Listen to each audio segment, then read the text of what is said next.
తెలంగాణ రాష్ట్రంలో ఇందిరమ్మ ఇళ్ల కోసము లబ్ధిదారులను గుర్తించడానికి ఇంటింటి సర్వేను నిర్వహించడం అనేది జరుగుతుంది. అయితే ఈ సర్వే నిర్వహించే అధికారులు ఇక్కడ పేదల ఇళ్లకు వెళ్లి ఇందిరమ్మ ఇళ్ల మొబైల్ యాప్లో పేర్కొన్నటువంటి వివరాలన్నిటినీ అడగకుండా తూతూ మంత్రంగా కొన్ని ప్రశ్నలని అందులో అప్లోడ్ చేసుకుని వెళ్లిపోతున్నారు. దీనివల్ల మాకు ఇబ్బంది అవుతుందేమో, మాకు ఇందిరమ్మ ఇల్లు రాదేమో, మేము అనర్హులము అవుతామేమో అని చెప్పేసి చాలా మంది బాధపడుతూ ఉన్నారు. అయితే ఇక్కడ రాష్ట్ర స్థాయి ఉన్నతాధికారులు కానివ్వండి, జిల్లా స్థాయి ఉన్నతాధికారులు కానివ్వండి, ఇక్కడ సర్వే చేసే బృందాలకు స్పష్టమైన ఆదేశాలు జారీ చేయడం అనేది జరిగింది. ఈ ఇందిరమ్మ మొబైల్ యాప్ లో పేర్కొన్నటువంటి వివరాలన్నిటిని కూడా ఇక్కడ దరఖాస్తుదారు నుంచి సేకరించి మొబైల్ యాప్ లో అప్లోడ్ చేయాలని వారికి ఆదేశాలు జారీ చేశారు. కానీ ఇక్కడ గ్రౌండ్ స్థాయిలో యాప్ లో పేర్కొన్న విషయాలన్నింటినీ ఇక్కడ సర్వే సిబ్బంది ప్రస్తావించడం లేదు. ఇప్పుడు చెప్పుకున్న విధంగా నామకే వాస్తేగా తూతూ మంత్రంగా ఈ సర్వే జరిగినట్టు నమోదు చేసుకుని వెళ్లిపోతున్నారు. అయితే ఈ రోజు మీకు ఈ ఇందిరమ్మ మొబైల్ యాప్ లో పేర్కొన్నటువంటి అంశాలను పీడిఎఫ్ ను ఇక్కడ మీకు డిస్ప్లే చేస్తూ ఈ పీడిఎఫ్ లో ఇందిరమ్మ ఇళ్ల కోసము ఏ వివరాలను ప్రభుత్వం అడగడం అనేది జరిగింది అనేది ఇక్కడ పీడిఎఫ్ ను మీకు కంప్యూటర్ లో డిస్ప్లే చేస్తూ మీకు వివరించడం అనేది జరుగుతుంది.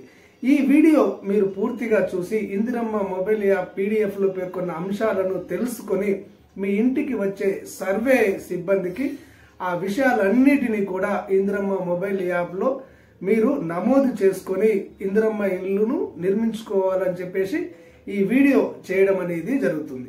ఈ వీడియో కొద్దిగా లెంత్ ఉండే అవకాశం అనేది ఉంది. ఈ వీడియో పూర్తిగా చూస్తేనే ఈ పీడిఎఫ్ లో ప్రభుత్వం పేర్కొన్న వివరాలు అనేవి మీకు తెలుస్తాయి. ఓకే ఫ్రెండ్స్, ఇక పీడిఎఫ్ లోకి వెళ్లి ఈ ఇందిరమ్మ ఇళ్లకు సంబంధించినటువంటి సమాచారాన్ని మీకు అందిస్తాను. ఓకే ఫ్రెండ్స్, ఇది తెలంగాణ రాష్ట్ర ప్రభుత్వము ఇందిరమ్మ ఇండ్ల కోసము సర్వే చేసే అధికారులకు ఇచ్చినటువంటి మొబైల్ యాప్ యూజర్ మాన్యువల్. ఇక్కడ మీరు చూడొచ్చు, ఇందిరమ్మ ఇండ్లు government of Telangana housing corporation mobile app user manual. ఇక మనం ఈ పీడిఎఫ్ లో మనకు 15 పేజీలు ఉన్నాయి. టోటల్ గా మీకు వివరిస్తాను.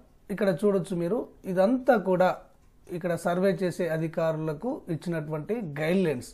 అంటే ఏ విధంగా ఈ యాప్ను ఓపెన్ చేయాలి, ఏ విధంగా సర్వే చేయాలి అన్న వివరాలన్నీ ఇక్కడ ఇచ్చారు. ఇది అందరికీ ఓపెన్ కాదు, ఈ పబ్లిక్ డొమైన్లో ఉన్నటువంటి యాప్ కాదు. ఇది కేవలం సర్వే చేసేటువంటి అధికారులకు వారి మొబైల్లో ఇన్స్టాల్ చేసి ఇచ్చినటువంటి యాప్ మాత్రమే. వారు కూడా ఈ వారి మొబైల్లో ఇన్స్టాల్ చేసినటువంటి ఈ సర్వే పీడిఎఫ్ను ఓపెన్ చేయాలి అంటే వాళ్ళు లాగిన్ కావాల్సి ఉంటుంది పాస్వర్డ్తోని. వాళ్ళు లాగిన్ అయిన తర్వాత వాళ్ళ మొబైల్కు ఒక ఓటీపీ రావడం అనేది జరుగుతుంది. ఆ ఓటీపీని సెండ్ చేసిన తర్వాతనే వాళ్లకు అధికారికంగా ఈ మొబైల్ యాప్ ఓపెన్ అవుతుంది, వాళ్ళు సర్వే చేయగలుగుతారు. ఇది అందరికీ ఓపెన్ కాదు, ఇది గుర్తుపెట్టుకోవాలి. ఇక మనకు ఇందులో ముఖ్యమైనటువంటి వాటిని, అంటే ఇందిరమ్మ ఇళ్ల కోసము సర్వే చేసేటువంటి వాళ్ళు ఏ వివరాలను నమోదు చేయాలి అన్న వివరాలను ఈరోజు మీకు అందిస్తాను. అయితే కొంతమందికి డౌట్ ఉంటుంది, సార్ మీకు ఈ పీడిఎఫ్ ఏ విధంగా వచ్చిందని. నాకు అత్యంత విశ్వసనీయ మిత్రుడు ఇందిరమ్మ ఇళ్లలో ఇన్స్టాల్ చేసినటువంటి పీడిఎఫ్ను ప్రజా ప్రయోజనార్థము పంపించడం అనేది జరిగింది. ఆ పీడిఎఫ్నే మీకు ఇక్కడ డిస్ప్లే చేసి వివరించడం అనేది జరుగుతుంది. ఇది గుర్తుపెట్టుకోండి. ఓకే, ఇక మనకు ఇందులో అడిగేటువంటి వివరాల్లోకి వెళ్ళినట్లయితే ఇక్కడ ఈ పేజీలో ఉంటుంది. ఇక్కడ చూడొచ్చు మీరు, అప్లికెంట్ ఫ్యామిలీ సర్వే. వాళ్ళు ఈ సర్వేలో దరఖాస్తుదారు నుంచి సేకరించే వివరాలు. ముందుగా ఇక్కడ అప్లికెంట్ నేమ్, ఇది మీరు ఆటో ఫిల్ అయి ఉంటుంది. ఎందుకంటే మీరు ప్రజాపాలన దరఖాస్తు చేసుకున్నప్పుడు మీ పేరు ఇచ్చి ఉంటారు. ఆ తర్వాత ఆధార్ కార్డు నెంబర్ కూడా ఆటో ఫిల్ అయి ఉంటుంది, ఇది కూడా వారి దగ్గర ఉంటుంది. రేషన్ కార్డు కూడా ఆటో ఫిల్గా ఉంటుంది.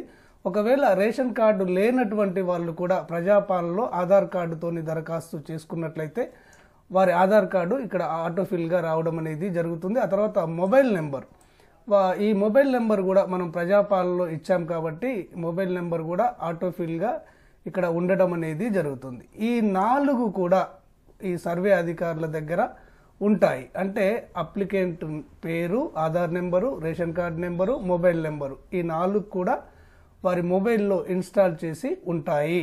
ఆ పేర్లను బట్టే ఈ సర్వే అధికారులు మీ దగ్గరికి వచ్చి సర్వే చేయడం అనేది జరుగుతుంది. ఇక ముందుగా అడిగేది ఏంటంటే applicant family availed house under any earlier government scheme. అంటే దరఖాస్తుదారుడు ఇంతకు ముందు గవర్నమెంట్ స్కీము ద్వారా ఏదైనా ఇండ్లను పొంది ఉన్నారా అని అడగడం అనేది జరుగుతుంది. ఎస్ అయితే ఇక్కడ మరో ప్రశ్న రావడం అనేది జరుగుతుంది. నో అయితే ఎలాంటి ప్రశ్న అనేది రాదు. ఇక్కడ ఒకవేళ మీరు గతంలో ఏదైనా ఇండ్ల పథకానికి సంబంధించి లబ్ధి పొందినట్లయితే ఏ స్కీమ్ ద్వారా లబ్ధి పొందారు అన్న వివరాలను కూడా వారు అడుగుతారు. ఇక్కడ నేమ్ ఆఫ్ ద స్కీమ్ అంటే ఇక్కడ ప్రధానమంత్రి ఆవాస్ యోజన పథకంలో భాగంగా మీరు ఏమైనా ఇల్లు కట్టుకున్నారా, లేదా ఇందిరమ్మ పథకం ద్వారా గతంలో ఏమైనా ఇల్లు కట్టుకున్నారా, లేనట్లయితే గత ప్రభుత్వంలో ఇక్కడ డబుల్ బెడ్రూమ్ ఇల్లు మీకు ఏమైనా శాంక్షన్ అయిందా అన్న వివరాలు అడుగుతారు. ఒకవేళ గతంలో మీకు ప్రధానమంత్రి ఆవాస్ యోజన ఇల్లు వచ్చినా, ఇందిరమ్మ ఇల్లు వచ్చినా, డబుల్ బెడ్రూమ్ ఇల్లు వచ్చినా కానీ తప్పకుండా ఇక్కడ తెలియజేయవలసి ఉంటుంది. వారు అందులో నమోదు చేసుకుంటారు. ఇక తర్వాత మనకు ప్రజెంట్ రెసిడెన్షియల్ స్టేటస్, ప్రస్తుతం మీరు నివసిస్తున్నటువంటి ఇంటి స్థితిగతులు ఏంటి అని అడిగారు. అంటే మీకు ఓన్ ఇంట్లో మీరు నివసిస్తున్నారా, రెంటెడ్ హౌస్లో నివసిస్తున్నారా? ఓన్ ఇంట్లో నివసించినా కానీ, రెంటెడ్ హౌస్లో నివసించినా కానీ వాటికి సంబంధించినటువంటి వివరాలు ఇక్కడ ఇవ్వవలసి ఉంటుంది. ఒకవేళ మీరు ఓన్ ఇంట్లో ఉన్న ఇక్కడ కిరాయి ఇంట్లో ఉన్నా కానీ టైప్ ఆఫ్ రూఫ్, మీరు ఏ విధమైనటువంటి పైకప్పును కలిగి ఉన్న ఇంట్లో ఉన్నారు, ఇక్కడ స్లాబ్ వేసిన ఇంట్లో ఉన్నారా, లేకపోతే ఆస్బెస్టాస్ సిమెంట్ రేకులేసిన ఇంట్లో ఉన్నారా, ప్లాస్టిక్ కవర్ కప్పుతో పడినటువంటి ఇంట్లో ఉన్నారా, టార్పలిన్ షీట్స్తో వేయబడినటువంటి రూఫ్ ఇంట్లో నివసిస్తున్నారా, ఈ విధంగా మీ ఇంటి పైకప్పు ఏది అయితే దానిని వారికి తెలియజేసినట్లయితే వారు అక్కడ నమోదు చేసుకోవడం అనేది జరుగుతుంది. ఆ తర్వాత టైప్ ఆఫ్ వాల్, మీరు నివసించే ఇంటి గోడలు ఏ విధమైనటువంటివి, మట్టితో కట్టినవా, లేకపోతే మట్టి ఇటుకలతో కట్టినవా, రాయితో కట్టినవా, సిమెంట్ బ్రిక్స్తో కట్టినవా, లేకపోతే తడికెలతోటి ఉన్నాయా, లేకపోతే ఇక్కడ వెదురు బొంగులతోటి తడికెలు అల్లి కట్టుకున్నారా, మీ గోడలు, ఇంటి గోడలు ఏ విధమైనటువంటి స్థితిలో ఉంటే వాటిని మీరు తెలియజేసినట్లయితే వారు నమోదు చేసుకుంటారు. ఇక తర్వాత ఇక్కడ సర్వే అధికారి చేసేటువంటి ముఖ్యమైనటువంటి ఫోటో ఏంటి అంటే ఇక్కడ దరఖాస్తుదారుని యొక్క ఫోటోను ఇంటి బయట ఒకటి తీసుకోవలసి ఉంటుంది. House photo to including beneficiary, house ముందు దరఖాస్తుదారుని ఫోటో తీయాలి. ఆ తర్వాత ఇంటి లోపల మనకు ఏ విధమైనటువంటి పరిస్థితి ఉంది, ఇంట్లో ఎన్ని రూములు ఉన్నాయి, ఇంటీరియర్ డెకరేషన్ ఏ విధంగా ఉంది అని తెలుసుకోవడానికి ఇంటి లోపల ఒక ఫోటో తీయవలసి ఉంటుంది. ఆ తర్వాత రూఫ్ ఫోటో అంటే ఇంటి పైకప్పు ఏ విధంగా ఉంది అనేది ఫోటో తీసుకోవలసి ఉంటుంది. ఈ విధంగా 3 ఫోటోలను, ఇంటి బయట దరఖాస్తుదారునితో ఒక ఫోటో, ఇంటి పైకప్పు ఫోటో, ఇంటి లోపలి భాగం ఫోటో, ఈ విధంగా 3 ఫోటోలను ఇక్కడ తీసుకోవలసి ఉంటుంది. తీసుకొని వారు ఈ మొబైల్ యాప్లో ఇక్కడ అప్లోడ్ చేస్తారు. ఇక్కడ ఇచ్చారు చూడండి, బెనిఫిషరీ విత్ హౌస్ ఫోటో ఒకటి, రూఫ్ ఫోటో ఒకటి, inside house rooms view photo ఒకటి. ఈ 3టిని కూడా ఇక్కడ సర్వే అధికారి ఖచ్చితంగా తీసుకొని ఆ మొబైల్ యాప్లో అప్లోడ్ చేయవలసి ఉంటుంది. ఇక తర్వాత ఇక్కడ చూసుకున్నట్లయితే ఇక్కడ married couples in residence in this house, ఎంతమంది మీ కుటుంబంలో వివాహితులు ఉన్నారు, పెళ్ళైన జంటలు ఎన్ని ఉన్నాయి, ఇక్కడ 1, 2, 3 జంటలకు అవకాశం అనేది ఇచ్చారు. ఒకవేళ మీ ఇంట్లో పెళ్ళైన జంటలు ఎంతమంది ఉంటే అంతమంది యొక్క వివరాలు వారు నమోదు చేసుకోవడం అనేది జరుగుతుంది. ఆ తర్వాత ఇక్కడ సెలెక్ట్ అప్లికెంట్ ఫ్యామిలీ, ఇక్కడ బీపీఎల్ అండ్ ఏపీఎల్, మీరు బీపీఎల్ పరిధిలోకి వస్తారా, ఏపీఎల్ పరిధిలోకి వస్తారా అనేది తెలియజేయవలసి ఉంటుంది. చాలా వరకు ఇందిరమ్మ ఇండ్లకు దరఖాస్తు చేసుకునే వాళ్ళు బీపీఎల్ పరిధిలోకి రావడం అనేది జరుగుతుంది.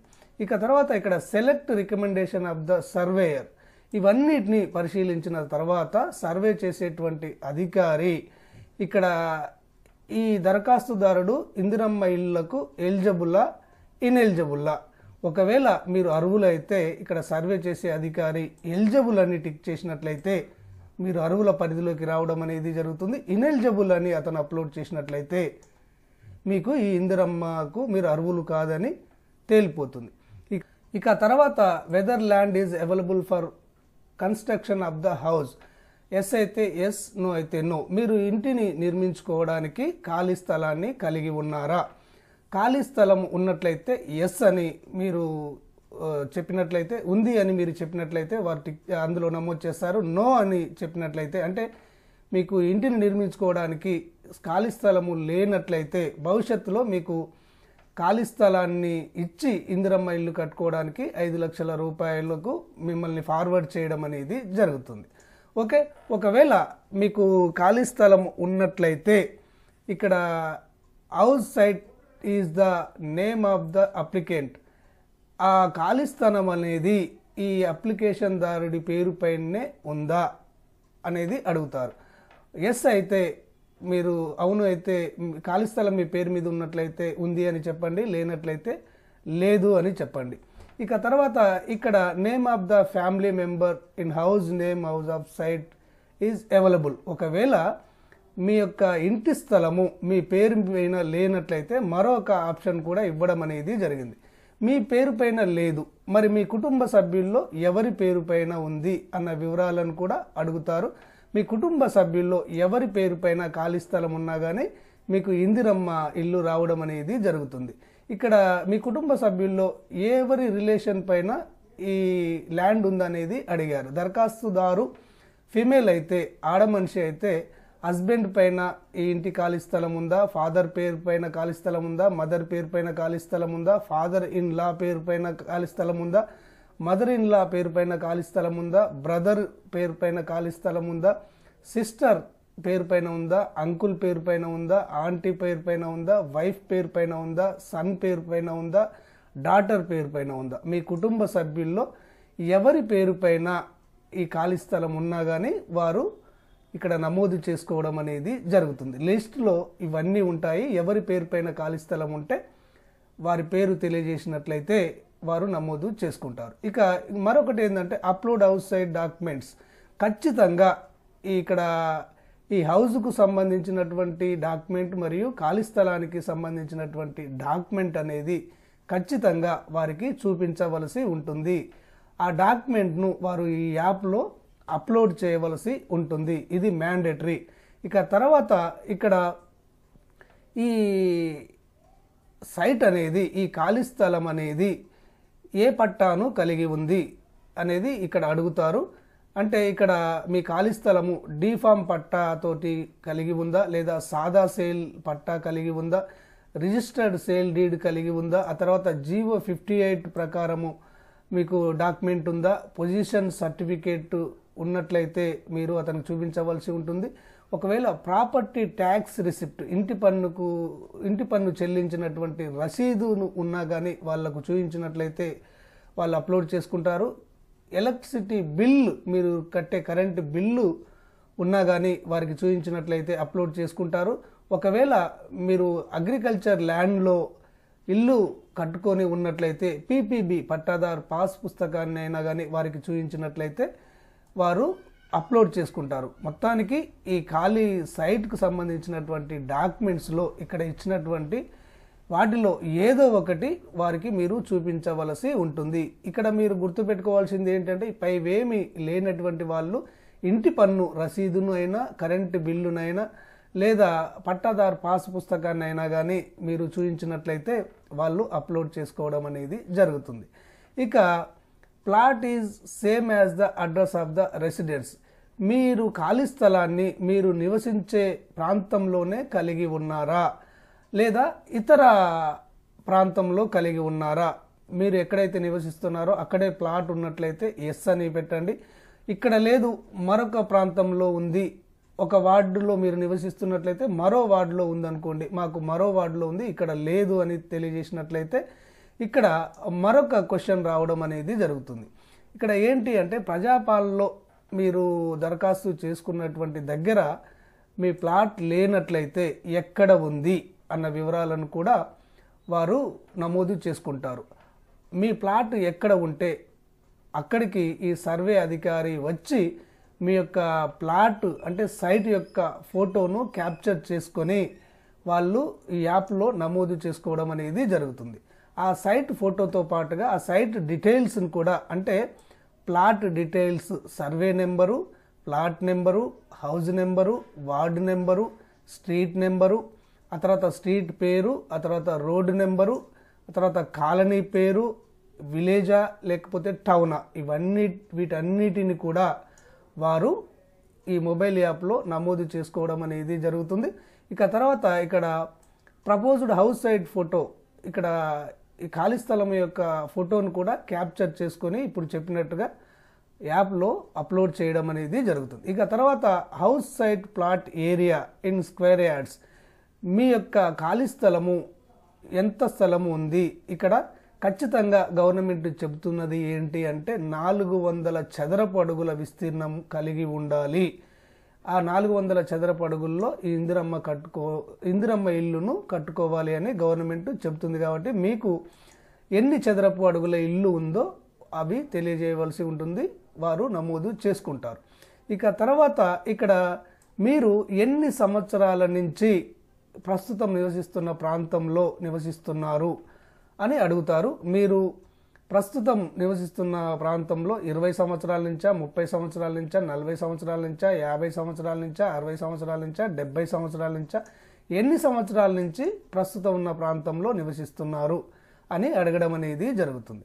ఇక తర్వాత ఇంకొక ముఖ్యమైన విషయం ఏంటంటే వెదర్ అప్లికెంట్ ఫ్యామిలీ, మీ యొక్క ఫ్యామిలీ మెంబర్స్లో belong to any following disadvantage groups, మీ యొక్క కుటుంబ సభ్యుల్లో ఇక్కడ డిసడ్వాంటేజ్ గ్రూప్ కలిగినటువంటి వాళ్ళు ఉన్నారా. డిసడ్వాంటేజ్ గ్రూప్స్ అంటే ఇక్కడ డిజబుల్డ్ పీపుల్ అంటే వికలాంగులు, ఆర్పన్స్ అంటే అనాథలు, సింగిల్ ఉమెన్స్ అంటే ఒంటరి మహిళలు, విడోస్ అంటే భర్త చనిపోయిన వాళ్ళు, ట్రాన్స్జెండర్స్ అంటే ఇక్కడ అర్ధనారీశ్వరులు, ఆడగాక మొగగాక ఉన్నటువంటి వాళ్ళు, ఆ తర్వాత సఫాయి కర్మచారి అంటే పారిశుద్ధ్య కార్మికులు, ఆ తర్వాత victims of road vending, natural and man made disaster, ప్రకృతి వైపరీత్యాల కానివ్వండి, రోడ్డు ప్రమాదాల వల్ల కానివ్వండి, మానవ తప్పిదాల వల్ల కానివ్వండి, ఇబ్బందులకు గురయ్యి నష్టపోయినటువంటి వారు ఉన్నారా అని అడుగుతారు. ఇది కూడా ఇక్కడ డిసడ్వాంటేజ్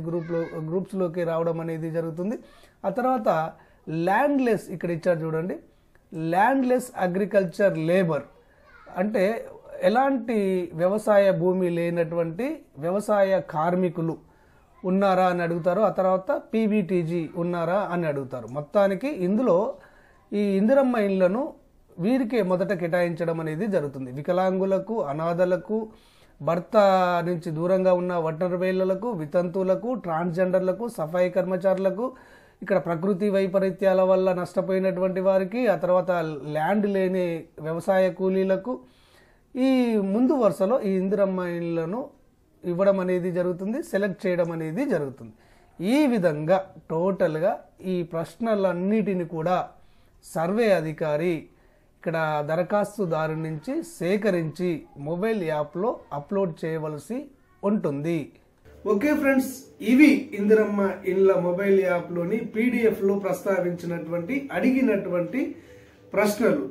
ఈ ఇందిరమ్మ ఇళ్లకు సంబంధించినటువంటి ఎలాంటి లేటెస్ట్ అప్డేట్ వచ్చినా గానీ ఆ వివరాలను అంతర్నేత్ర ఛానల్ వెంటనే మీకు అందించడం అనేది జరుగుతుంది. ఈ వివరాలు మీకు వెంటనే తెలియాలి అంటే తప్పకుండా అంతర్నేత్ర ఛానల్ను సబ్స్క్రైబ్ చేసుకోండి. ధన్యవాదాలు.